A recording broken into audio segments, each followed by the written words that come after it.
44 do projeto. Então, a nossa aula é a continuação da aula do professor Renato, que fala também sobre os gases ideais, e, inclusive, ele introduziu, né, a lei de Clapeyron, que eu também vou retornar com vocês. Tá? Deixa eu só pegar aqui, expandir a apresentação. Qualquer coisa, gente, vocês estão conseguindo visualizar ou não? Expandido, acho que não, né? Tá aparecendo no slide, mas... Mas não está expandido para lá. Deixa eu colocar a tela inteira, que acho que pronto, agora vai. Então, vamos lá. Então, a nossa aula de hoje, os tópicos para dar continuidade sobre gases ideais é volume molar, conceituar, né? Falar um pouco sobre as misturas gasosas, as pressões parcial e total, algumas leis sobre os gases, falar um pouco sobre a densidade, difusão e efusão dos gases. Então, só para dar continuidade, né? Então, quando a gente fala sobre os gases, o que a gente precisa considerar são as grandezas fundamentais, que é a massa, volume, a pressão e a temperatura daquele gás, tá? Então, só faz sentido falar, por exemplo, do volume de um gás se a questão, né, se o exemplo mencionar a pressão e a temperatura. Ou falar que a gente desconsidera a pressão ou desconsidera a temperatura trabalhada, mas precisa ser mencionado. Tá? Então, de maneira simplificada, podemos dizer que o volume de um gás coincide com o próprio volume do recipiente. Até mesmo os conceitos iniciais que o professor Renato mencionou, né? A questão da expansão dos gases, as suas características, de que forma as moléculas dos gases estão dispostas, né? Elas estão bem distantes uma das outras, que caracteriza essa propriedade. Então, por exemplo, se tiver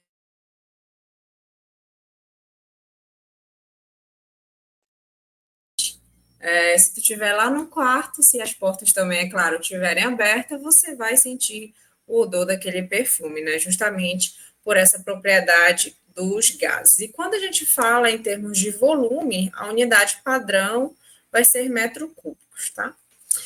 Então, só para ter uma diferença entre o gás ideal e o gás real, o gás ideal também é chamado de gás perfeito, tá? Então, quando a gente fala em gás ideal, a gente sempre está falando de um modelo, tá? É uma teoria, diferentemente, né, do gás real. Quando nós trabalhamos as fórmulas, né, que nós vamos já falar mais lá para frente, a gente sempre considera aquele gás real, que é o gás oxigênio, o gás hidrogênio, enfim, como se fosse um gás perfeito, né? Um gás ideal. Então, para ser um gás ideal, ele tem que obedecer todas as leis dos gases em qualquer condição de pressão e temperatura, além de encaixar na teoria cinética dos gases. Na prática, como eu falei anteriormente, é um modelo, né? Então, esse gás.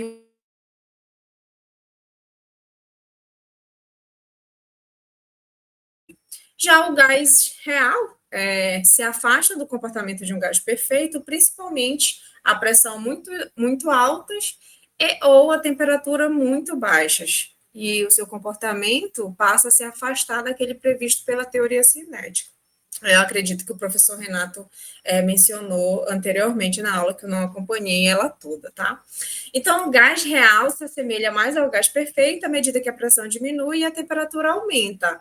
Dessa forma, o comportamento de um gás será tão mais perfeito quanto mais rarefeito ele estiver.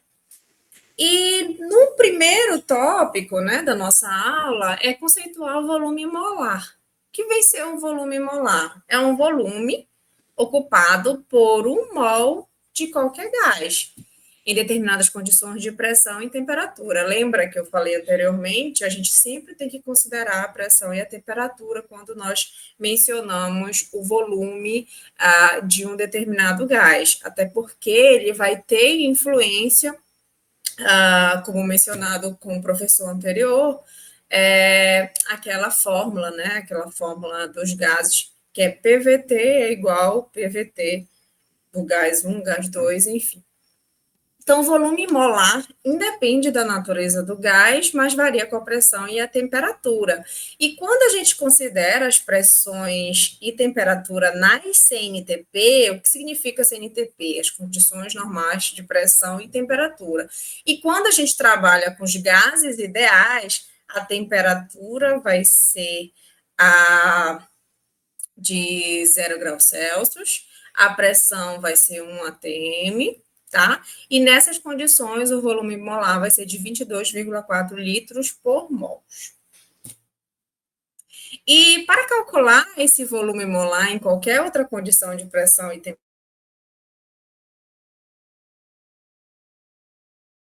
a equação geral dos gases. Por exemplo, qual é o volume molar de 700 milímetros de mercúrio, opa, um barulho aqui estranho, e 27 graus Celsius?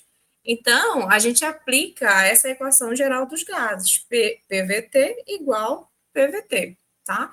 Então, qual vai ser a pressão que eu vou ter nessas condições, certo? Nesse caso, deixa eu só voltar, vai ser a pressão é 700 vezes o volume, que é o que eu quero em busca, né? Qual é a temperatura? Nesse caso, gente, lembrando que a temperatura, quando a gente utiliza as fórmulas dos gases, ela sempre precisa estar em Kelvin. Se eu tenho 27 graus Celsius, como é que eu faço para transformar para Kelvin? Eu vou somar 200 e quanto? Que vocês fizeram? 273. 273. Aí, essa soma vai dar 300 Kelvin, tá? Então, a gente vai usar a nossa temperatura. Igual a pressão em que eu tenho na CNTP, né? Vezes 22,4 dividido com a nossa temperatura, que vai ser 273 Kelvin, justamente que na CNTP são 0 graus Celsius, tá? Então, dessa forma, o meu volume vai ser 26,7 litros por mol. Então, é um exemplo simples, né, com a equação que vocês já viram, a equação geral dos gases, para determinar o volume molar de a temperatura que foi dada, né? Então, a gente faz essa relação com as condições na CNTP. Esse zerozinho aqui na frente é justamente porque a gente está nas condições normais de temperatura e pressão. Então, a gente vai utilizar a pressão na CNTP, 22,4 litros, que é o volume, e a temperatura, que no caso são 0 graus Celsius, certo? Essa diferença de volume, mesma quantidade da substância, ela altera se ela estiver no estado sólido, líquido ou gasoso. Por exemplo, na CNTP, um mol de água, o que significa um mol de água em termos de massa molar? São 18 gramas. Então, essa 18 gramas de água, ela ocupa 18 ml no estado sólido, né, aproximadamente, 18 ml no estado líquido, porém, quando essa quantidade de um mol de água está no estado gasoso, olha só o volume dela, né? 22.400 ml. Então, é cerca de 1.245 vezes de maior. Então, dependendo do estado físico que a substância se encontra, eu tenho volumes diferentes em quantidades de 1 mol, tá? Já a equação de Clapeyron, para deixar bem claro, ela é utilizada para os gases ideais, tá? Então, para uma massa constante de um mesmo gás, vale sempre a relação PV dividido pela temperatura, né? Então, pressão vezes o volume dividido pela temperatura, que vai ser igual a uma constante, tá? E por mais que varie volume, pressão e a temperatura, essa fração, ou seja, essa relação PV dividido por T, ela vai permanecer constante, tá? Então, o que, que a gente pode relacionar? Se eu tenho vários gases, né? PV dividido por T, gás 1, 2, 3 e assim infinitamente, essa razão ela vai ser sempre constante. Então, como é que a gente calcula essa constante dos gases, né? Que é o famoso R da nossa equação de Clapeyron. Então, na SNTP, qual é o valor da pressão na SNTP? 1 atm, 273 Kelvin e um volume de 22,4 litros. Então, a gente substitui aqui na nossa fórmula, né? Então, quando a gente substitui a pressão de 1 atm, o volume de 22,4 dividido pela temperatura, né, que é 273 Kelvin, a gente tem o que a gente chama de 0,082 quando a pressão é em atm, que é a nossa constante dos gases ideais. Claro, que é o R da nossa fórmula da equação de Clapeyron. E dependendo das unidades trabalhadas, né, de pressão, a gente tem valores diferentes, como o mencionado anteriormente, né? Então, de uma forma geral, se em um mol de gás nós temos PV dividido por T igual a uma constante, que a gente denominou de R, que é a constante dos gases, se eu dobrar essa quantidade de mols, a gente vai ter PVT igual a 2R, né? Se eu triplicar a quantidade de mols, eu vou ter igual 3R, então 3 vezes a constante.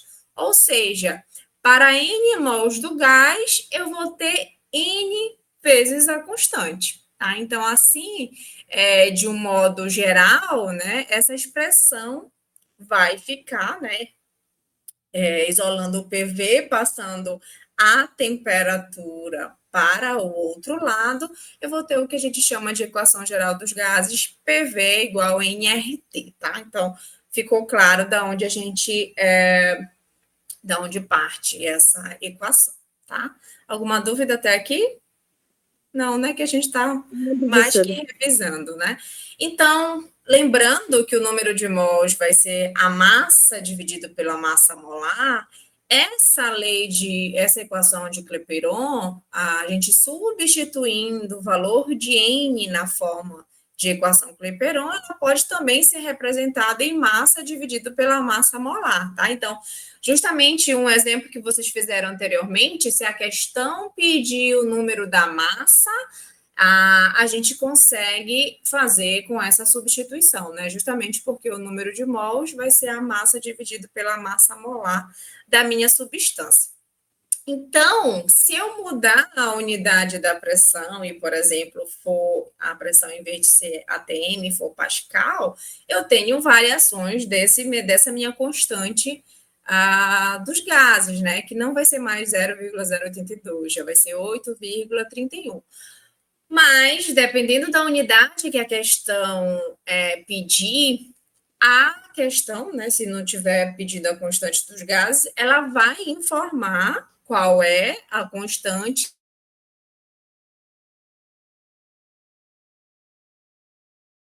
que você deve trabalhar. Então, aí, nesse caso, se a questão te der essa constante, você vai precisar trabalhar com a pressão em Pascal, o volume precisa estar em metro cúbico e assim por diante, tá bem?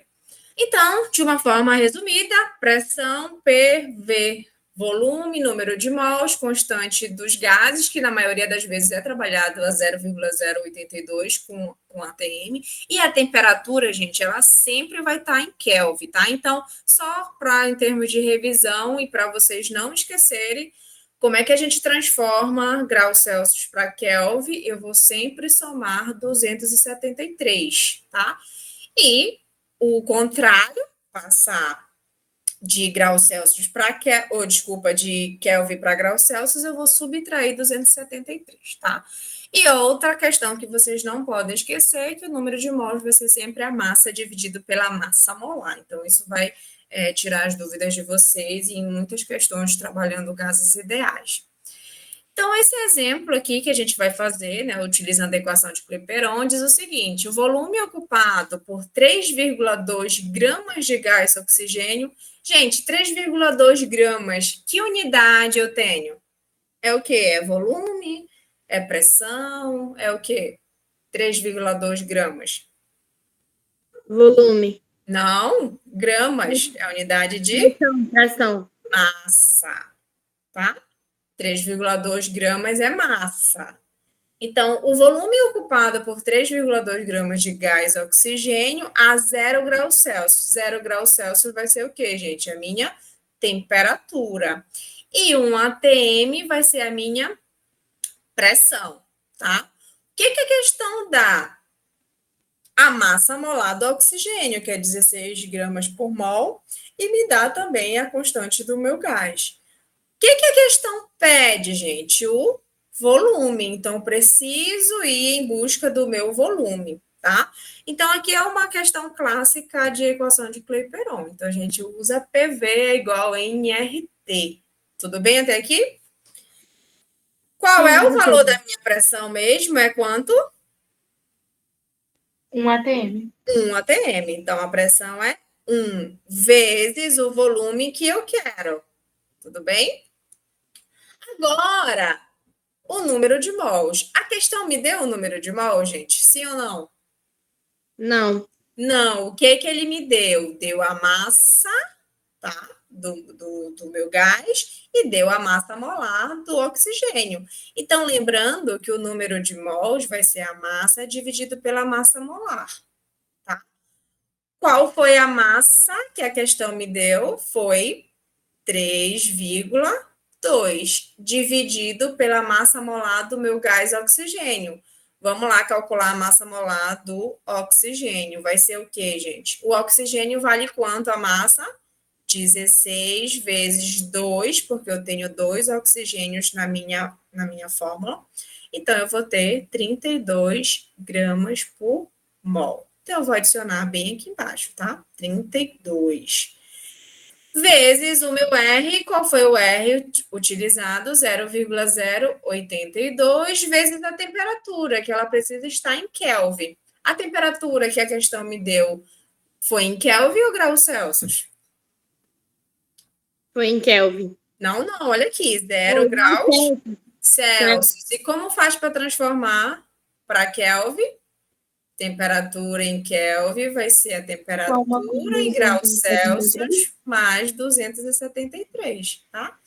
Então, a temperatura em Kelvin vai ser 0 mais 273 é o próprio, opa, é o próprio 273, tá? Então, 273.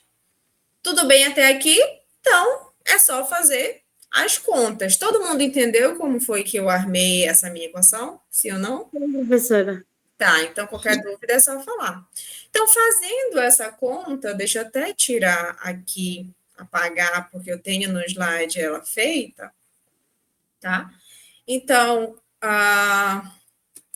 deixa eu só colocar aqui.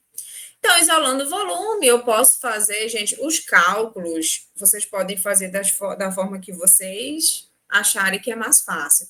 Ou simplificando, ou multiplicando todo mundo, aí depois, no final, divide. Então, isso fica a critério de vocês, tá bem? Então, fazendo essas contas, o volume vai ser 0,1 vezes 22,4, que vai ser exatamente 2,24 litros, tá? Então, o volume que 3,2 gramas de gás oxigênio ocupa em 0 graus Celsius e 1 atm é de 2,24 litros. Lembra que o volume vai ter influência na pressão e na temperatura, então, se mudar a temperatura e a pressão, eu vou ter volumes diferentes, certo? Então, fazendo mais um exercício para ficar bem fixa essa parte de lei de Clapeyron, então vamos lá, esse aqui é só com vocês. Vou ler e aí vocês vão fazer aí sozinhos, tá? Qual é a temperatura de um gás? Então, a minha incógnita é a temperatura, é ela que eu vou atrás, tá bem? Então, qual é a temperatura de um gás, sabendo-se que 0,8 mols desse gás, ou seja, me deu o valor de número de mols, ocupa um volume de 8,2 litros. Então, bem aqui eu tenho o volume. A pressão de 5 atm, então me deu a minha pressão também, na referida temperatura, né? Então, eu vou considerar o meu R de 0,082. Então, o que a gente vai fazer? A temperatura, a resposta está em que unidade, gente? Em graus Celsius ou em Kelvin? Eu vou em busca da temperatura, tá? Em Tá em graus Kelvin. Celsius. Em graus Celsius, né? E a minha temperatura na resposta, ela vai estar em quê, gente? Em Kelvin. Kelvin, tá? Então, a resposta vai estar em Kelvin, e aí lá no final vocês vão transformar para graus Celsius. Então, prestem muita atenção na unidade da minha resposta, tá? Do comando, né? Da resposta que eu preciso marcar, e qual é a resposta da minha equação, né? Então, para saber se eu preciso transformar ou não. Então, vamos lá substituir, a gente vai substituir aqui, aí vocês façam aí na calculadora ou da forma que vocês acharem melhor. Qual é a pressão que a questão me deu? Foi 5 atm. 5, exatamente. Qual foi o volume? 8,2. 2. Igual o número de mols foi quanto? 0,8. 0,8. Qual vai ser a minha constante dos gases? 0,082 vezes a temperatura, que é o que eu quero, tá? Então, o que eu vou fazer aqui, gente? Eu vou isolar a temperatura, que é o que eu quero, tá? Eu vou só repetir aqui, depois a gente faz direto, só para todo mundo entender, né? Então, os valores que estão multiplicando com a temperatura passa para o outro lado, dividindo, certo? 0,082. Só. Opa! Pronto.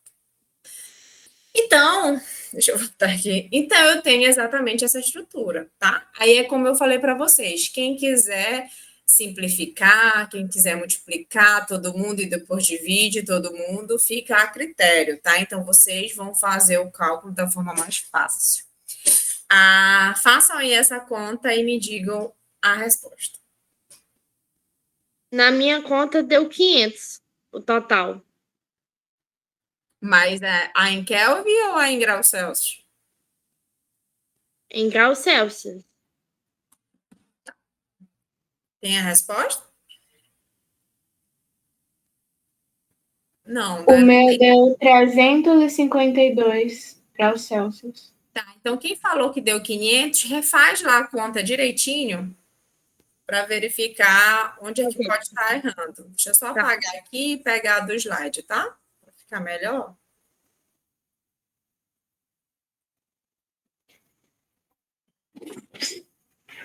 Só repetir aqui, tá? Já está dando toda a resposta. E aí, chegaram com o resultado?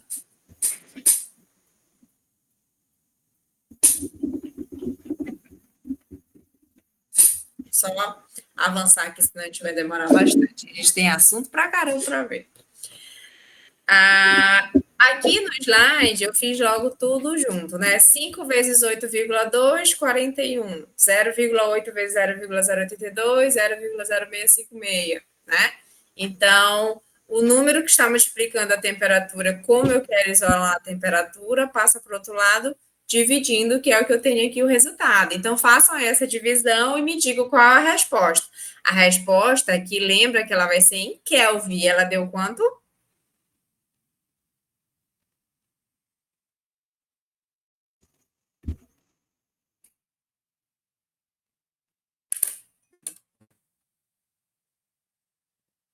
Em Kelvin dá 625.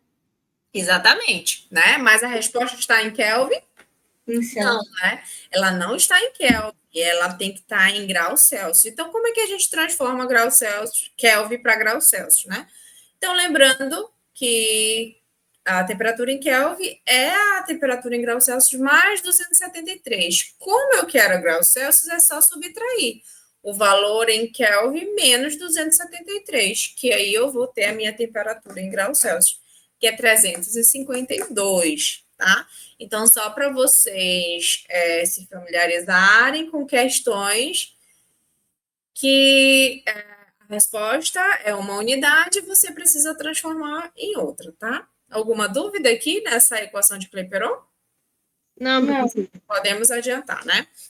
Então, é só um breve resumo do que já foi falado também sobre a transformação gasosa. Eu posso alterar a pressão, volume ou a temperatura em qualquer momento dessa minha equação. Se eu tenho as condições isotérmicas, o que é a condição isotérmica? Iso significa mesmo, ou seja, eu tenho a mesma temperatura. A temperatura ela não vai influenciar. Então, se a temperatura não vai influenciar, aqui na minha equação dos gases, eu vou literalmente cortar a temperatura. Quem me sobra? PI/VI, PO/VO, né? Então, eu vou trabalhar com essa equação na transformação.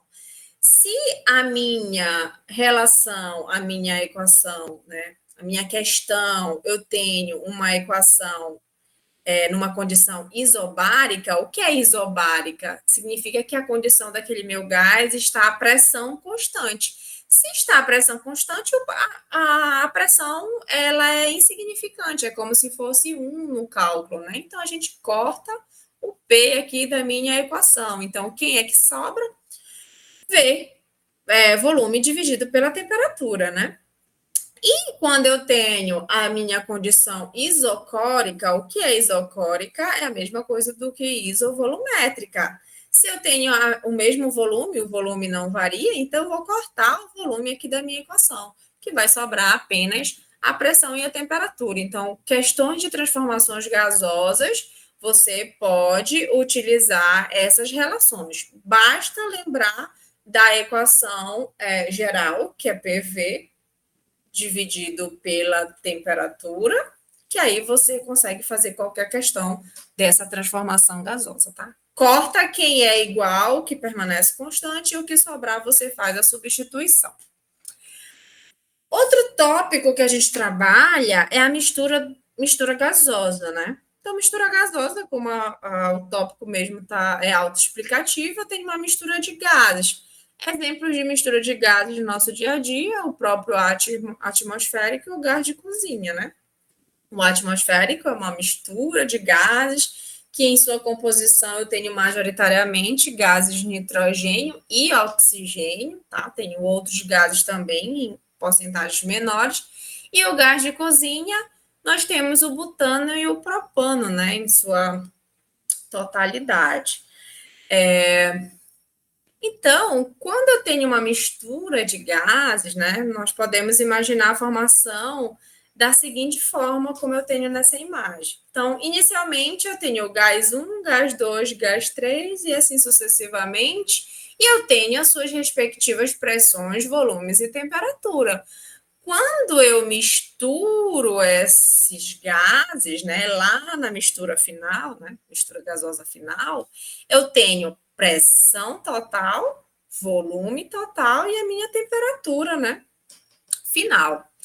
Então, o que acontece durante esse processo de mistura? Então, se os gases são ideais e não reagem entre si, a mistura se comportará como se fosse um gás único, obedecendo às mesmas leis e fórmulas já vistas para os gases isolados. Tá? Então, questões que envolvem misturas gasosas, a gente tem que considerar como se fosse um gás ideal, né? Usando aqueles modelos que a gente bem já viu anteriormente e as nossas equações já trabalhadas.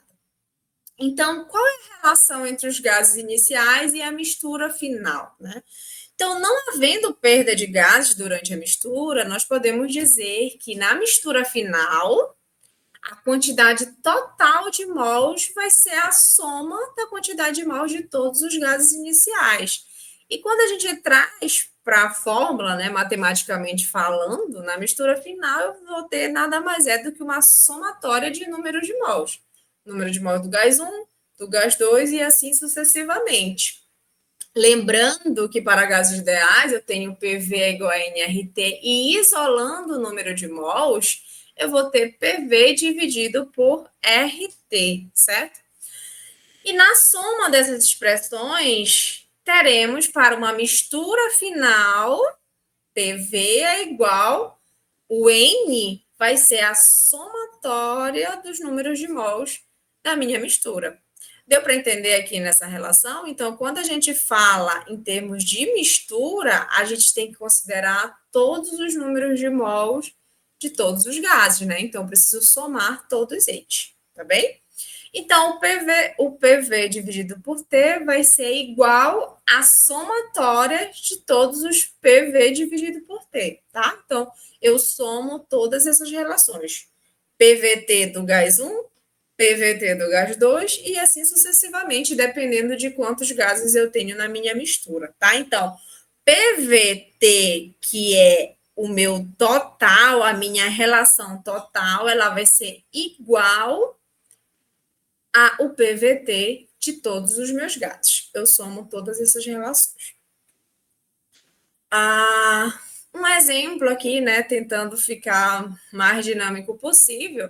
Então, em um recipiente, eu tenho um número de mols de um gás 1, tá, que eu representei em azul, e eu tenho também números de mols de um gás 2, que eu representei aqui em laranja, tá? Então, a somatória do meu número de mols da minha mistura, né? O número de mols da minha mistura vai ser a somatória do número de mols do gás 1 e do gás 2, tá? A pressão total vai ser PV é igual a nRT. Mas, para isso, a gente precisa considerar as pressões individuais e os volumes individuais desses gases também, né?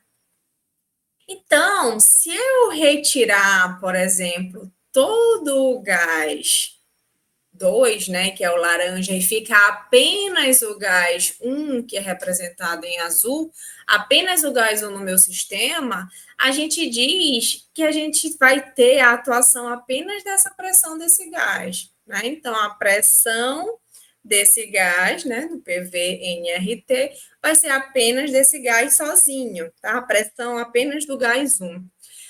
Por outro lado, se eu retirar apenas, né, o gás 1, que é o azul, e ficando apenas o meu gás 2, a mesma situação. Então, eu vou ter uma pressão ali naquele sistema apenas daquele gás 2. E quando a gente traz para a equação de Clapeyron, eu vou ter a minha pressão apenas do gás 2, tá? Então, no PV-nRT, nessa relação. Então, por que eu retirei os gases de forma individual para manter apenas um no sistema?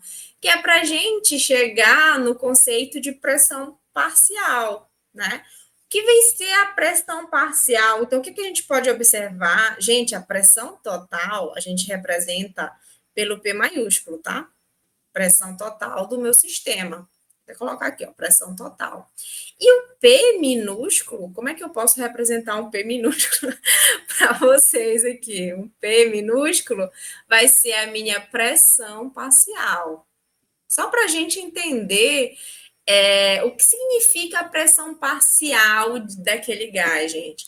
É a pressão que aquele determinado gás vai exercer quando ele estiver sozinho no sistema. Ou seja, a pressão que aquele gás sozinho exerce no mesmo volume e na mesma temperatura da mistura. Deu para entender o que é a pressão parcial? Sim, professora. É a pressão quando eu tenho apenas um gás, né? A gente considera como se tivesse apenas um gás. Mas lembrando que na mistura eu tenho a pressão total, certo? Então, aqui vem o que a gente chama de lei de Dalton, tá? Quando nós falamos de gases. Então, a pressão total do meu sistema, a pressão total de uma mistura, né, gasosa, vai ser a somatória das pressões parciais dos gases envolvidos na minha mistura, tá? Então, a pressão total, que é o P maiúsculo, vai ser a somatória da pressão parcial do gás 1 mais a pressão parcial do gás 2 e assim sucessivamente. É a somatória das minhas pressões parciais. Se eu considerar o volume, é exatamente a mesma analogia, tá? Em um recipiente, eu retiro o volume de um determinado gás e deixo o segundo gás sozinho, né? Que é o que a gente chama o volume parcial daquele gás. O que vai ser um volume parcial de um gás é o volume que ele irá ocupar estando sozinho e sendo submetido à pressão total e à temperatura da mistura.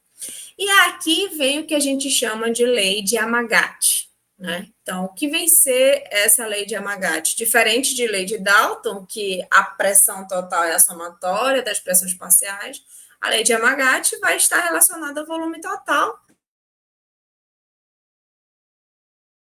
de gases. Então, o volume total vai ser a somatória dos volumes parciais dos meus gases da minha mistura, tá?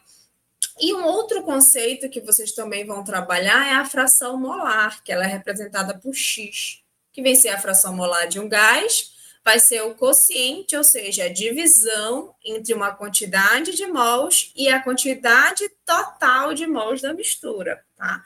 Isso quando a gente trabalha em número de mols. Então, o X, que é a fração molar, ela pode ser representada pelo quociente do número de mols dividido pelo total de número de mols da minha substância.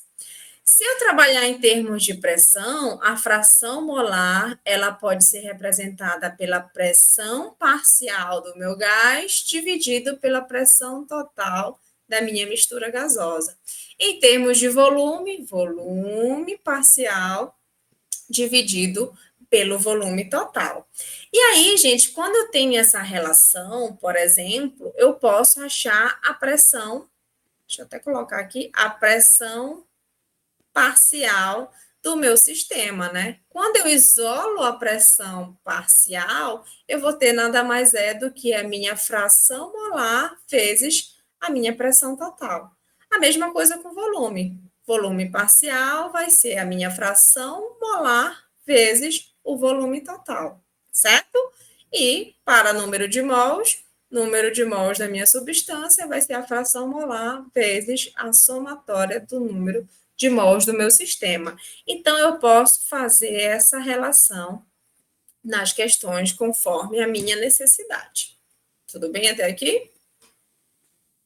Vamos fazer um exercício que envolve todos esses conceitos que a gente falou anteriormente, tá? Então, diz o seguinte: pode acontecer de vocês encontrarem questões que envolvem mistura de gases.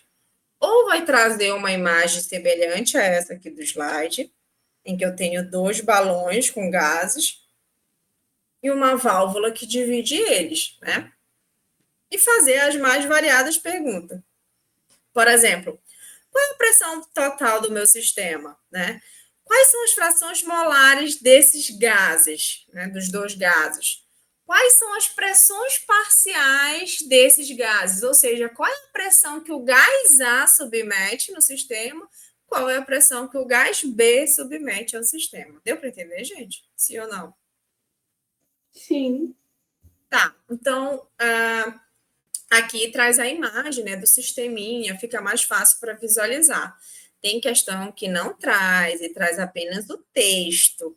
Então, se trouxer apenas o texto, eu aconselho de vocês fazerem o desenho e colocar as informações semelhantes que está nessa imagem, tá? Então, vamos lá ler o comando da questão.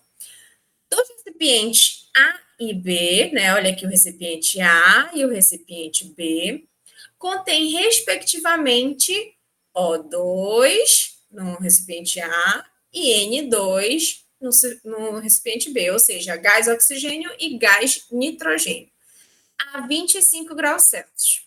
E são ligados por uma válvula. O recipiente A contém 1,5 litros de oxigênio a 0,5 atm, ou seja, que eu tenho volume e eu tenho a minha pressão, tá? E a questão já disse a temperatura do gás, que está a 25 graus Celsius. Já no recipiente B, a gente tem 0,5 litros, ou seja, o volume, 1 atm, a pressão, e a minha temperatura, que a questão já deu, que são 25 graus Celsius. Então, vamos lá. Supondo que a temperatura do conjunto não tenha se alterado, ou seja, se não tem se alterado, a temperatura da mistura vai ser quanto, gente? A própria 25 graus Celsius, tá? Pergunta-se em relação à mistura final. Qual a pressão total? Ou seja, o P maiúsculo. Qual as frações molares dos dois gases? Ou seja, qual é a fração molar do gás oxigênio e qual é a fração molar do gás nitrogênio? Tá? Vou atrás. E quais são as suas pressões parciais, que é o P minúsculo, tá? Então, a pressão parcial do O2 e a pressão parcial do N2. Então, vamos lá calcular todo mundo. Até aqui tudo bem, gente? Sim, professora. Tá, então como que a gente calcula a pressão total? Tá, então, vamos lá. Os dois gases, eles vão se misturar, correto? E quando eles se misturam, qual é o volume total da minha mistura, gente? O volume total eu somo, lembra? O volume total é a somatória dos volumes? Qual é o volume total? Eu tenho 1,5 litros de oxigênio e tem 0,5 litros. 1,5 mais meio vai dar quantos? 2 litros. Deu para entender aqui? Então, o volume total são 2 litros. Quando a gente traz relação da temperatura, não houve variação. A temperatura disse que era 25 graus Celsius e ela permanece 25. Só que lembra que na fórmula a gente sempre trabalha com Kelvin. 25 graus Celsius são quantos kelvins? 25 mais 273, 298. Então, eu já fiz essa relação, tanto do volume como a temperatura. Estão acompanhando? Sim, professora. E quando a gente trabalha com uma mistura de gases, a gente usa essa relação aqui. PV sobre T, que é a relação total da mistura, tá? É a parte final. Então, se eu tenho essa relação PVT da mistura dos gases, vai ser a somatória do PVT do gás A mais o PVT do gás B. Tudo bem até aqui? Sim, professora. Tá, então vamos lá. A PVT, qual é a pressão total? É o que eu quero, tá? Qual é o volume da minha mistura? 2, que a gente já fez. 1,5 para A mais meio para B, 2. Dividido pela temperatura em Kelvin, 298. Tudo bem aqui? Sim, professora. Qual é a pressão de 1, gente? Do gás 1, que é do gás A. Quanto equivale a pressão do gás A? Meio. Meio. Vezes o volume, que equivale a quanto? 1,5. 0,5. 1,5, tá? Ah, é 1,5. Isso, dividido pela temperatura, 298, que ela é a mesma para todo mundo. Mas, lá do sistema B, qual é a pressão do sistema B? 1. Qual é o volume? 0,5. 1 vezes 0,5 dividido por 298. Todo mundo entendeu até aqui? Sim, professora. Quem não entendeu é só falar que eu repito, tá? Então, o que a gente já pode cortar aqui, gente, nesse cálculo? Parece enorme, né? O que a gente já pode cancelar aqui? O número de baixo, que é o denominador. Exatamente. Então, a gente já cancela aqui essa temperatura, tá? Então, a gente vai ter P vezes 2 é igual meio vezes 1,5 mais 1 vezes 0,5. Então, a gente faz essa conta direta. Então, meio vezes 1,5 dá quanto? 0,75. Mais 1 vezes meio, 0,5. Dividido por quem, gente? Por 2. 2 está multiplicando a pressão, passa para o outro lado, dividindo, tá? Fazendo essa conta, 0,75 mais meio vai dar 1,25. Dividido por 2, eu tenho 0,625 atm. Tudo bem? Sim, professora. Então, aqui a gente já achou a pressão da minha mistura, a pressão total, tá?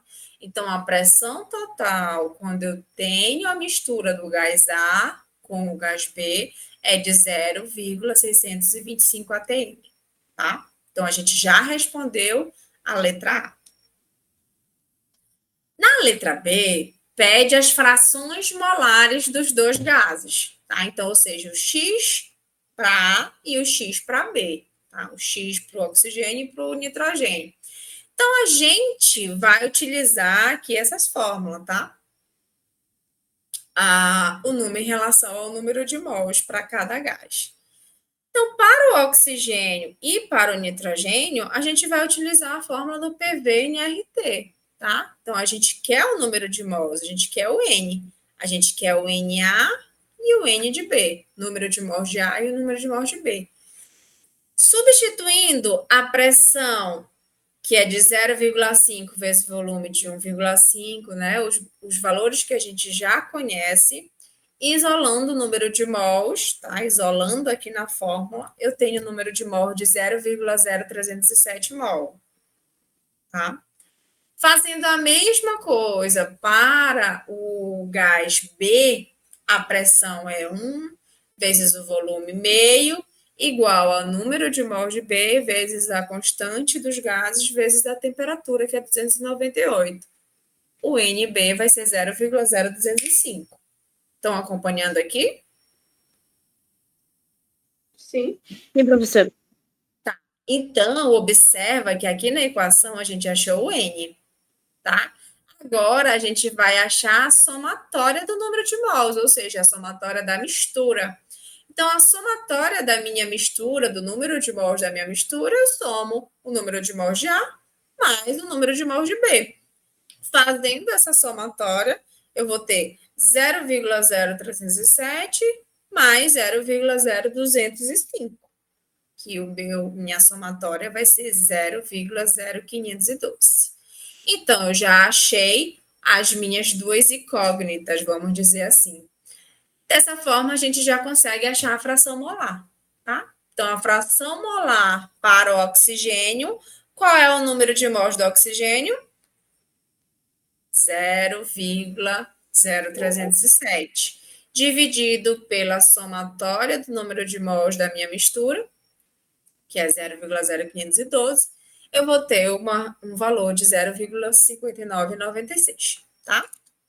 Achei a fração molar em relação ao oxigênio. Para o nitrogênio, número de mols do nitrogênio é 0. Opa, essa minha seta sai toda torta. Número de mols para o nitrogênio é 0,0205 dividido pelo número de mols total, vai ter uma fração de 0,4004. Deu para entender? Sim, professora. Então, são questões que a gente pode trabalhar a fração molar do meu sistema. Por que eu não consigo a pressão fazer em relação de número de mols e fazer a minha pressão parcial ou volume parcial? Porque eu não tenho esses dados, tá? Não tem como.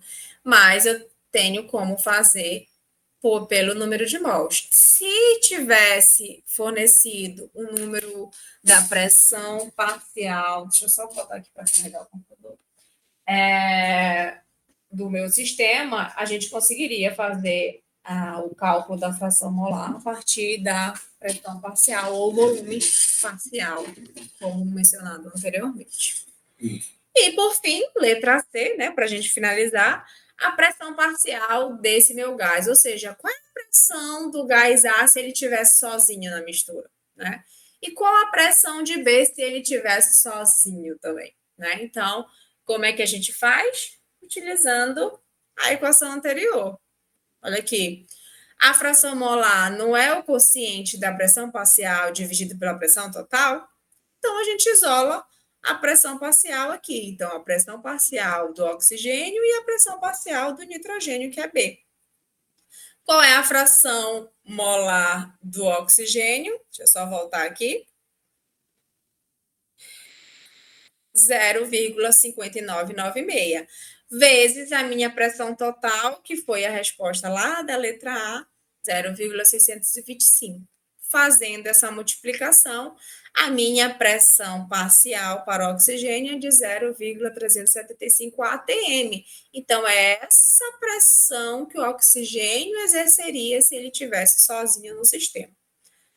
Para o nitrogênio, fração molar do nitrogênio, olha aqui, 0,4004, vezes a minha pressão total, que é 0,625, eu vou ter uma pressão parcial para o nitrogênio de 0,250 atm, tá? Então, assim a gente consegue responder a letra A, B e C, certo? E para a gente finalizar, a gente vai conceituar a densidade, difusão e efusão, que é super, assim, bem tranquila, né? Que é conceito que vocês já conhecem. Ei, E a gente professora, tem uma perguntinha, né, aqui. pode falar. Uma perguntinha, depois desse slide aí. Anterior, a letra B ou a letra C? Depois a letra C. Depois da letra C. Aqui? Aí mesmo. Diga. Tem uma perguntinha, por que alguns balões flutuam e outros não? Isso. Eu já ia fazer essa perguntinha. Por que alguns balões flutuam e outros não? E aí, qual é essa resposta? Porque tem uns balões que tem aqueles que colocam querosene, né? E outros que são mais são elastânicos, que eles esticam mais. Tá, mas além desse fator esticar, existe uma outra propriedade que faz com que esses balões flutuam ou não, tá? Seria, Seria o quê? Qual a seria por propriedade? causa da densidade dos gases, porque existem Exatamente, alguns gases que possuem a densidade maior, não, no caso menor do que a do oxigênio, e outras maior. Aí as que têm exatamente. menor flutuam. Isso, exatamente isso, tá, gente? O que a colega respondeu, não vi quem é, mas está relacionado à densidade dos gases. Por exemplo, esse balão que está aqui na imagem, que é de aniversário, ou então aqueles balões que a gente encontra no arraial, né, em parques, que tem os bichinhos e tal, que as crianças soltam e eles vão embora. O que é esse ir embora do balão? Por que aquele balão não cai no chão igual a bexiga de aniversário? Né? Aqueles balões simples de aniversário. A diferença está justamente em qual gás tem naquele balão, tá? O gás que flutua, que é o exemplo que tem aqui na imagem, e aqueles balões que a criança joga fora, ele vai embora para sempre. Eles têm o gás presente, é o hélio, o gás hélio, tá? E qual é a característica do gás hélio? Ter uma densidade baixa, tá? Se ele tem uma densidade baixa em relacionado ao gás, né, que é atmosférico, ele vai subir, tá? Então, por isso que se tu não amarrar na mão da criança, vai embora aquele balão, justamente por causa da densidade baixa, tá? Diferente, por exemplo, do balão da bexiga comum do de aniversário, né? Aquelas tradicionais, que ela não vai embora, né? Justamente o gás presente ali é diferente, né? Não é o gás hélio, por exemplo. Então, gente, a densidade absoluta, ela também é chamada de massa específica. Então, se vocês encontrarem o termo massa específica, é a densidade que a gente conhece, que é determinada pela pressão e temperatura, que vai ser o quociente entre a massa e o volume do gás, tá? Aquela fórmula que a gente bem conhece, massa dividido pelo volume, certo? E quando a gente trabalha com os gases ideais, né? Então, a famosa fórmula PV igual a nRT, a gente consegue fazer a relação com a densidade também, tá? Então, lembra que o número de mols, gente, o número de mols, deixa eu colocar aqui, não é a massa dividido pela massa molar? Então, a gente pode substituir essa relação aqui no número de mols. Como é que vai ficar essa fórmula? PV é igual a massa dividido pela massa molar vezes RT. E quando a gente faz a relação massa dividido pelo volume, isola, né? Essa fórmula rearranja. O que é a massa dividido pelo volume mesmo, gente? É a densidade. Então, a gente pode relacionar a densidade com a relação entre massa molar da minha substância. Então, aqui é a minha fórmula em que eu relaciono a densidade e os meus gases ideais. Então, a densidade vai ser igual à pressão vezes a massa molar do meu gás, dividido por RT. R, a constante dos gases, vezes a temperatura. Tudo bem? Então, a gente pode fazer essa relação com a densidade e a massa molar do meu gás também, tá? Então, aqui, como eu falei anteriormente, se o gás que está no balão ele for menor que a densidade do ar, esse meu balão vai flutuar, tá? Ou seja, ele vai subir. Já se a densidade do meu gás for maior que a densidade do ar, ele vai afundar, né? Então, ele vai lá para baixo. Não sei se vocês já fizeram aquela experiência do vinagre. Você adiciona um vinagre numa garrafinha e adiciona um balão, né, uma bexiga com bicarbonato de sódio, e você adiciona na boca dessa garrafa e joga o bicarbonato no vinagre. Vocês já fizeram essa experiência ou já viram em vídeo, algo do tipo? Eu nunca fiz. Nunca fez? Vou tentar fazer. Pode tentar fazer, exatamente. Aí, esse exemplo, a gente pode trabalhar vários conceitos da química, tá?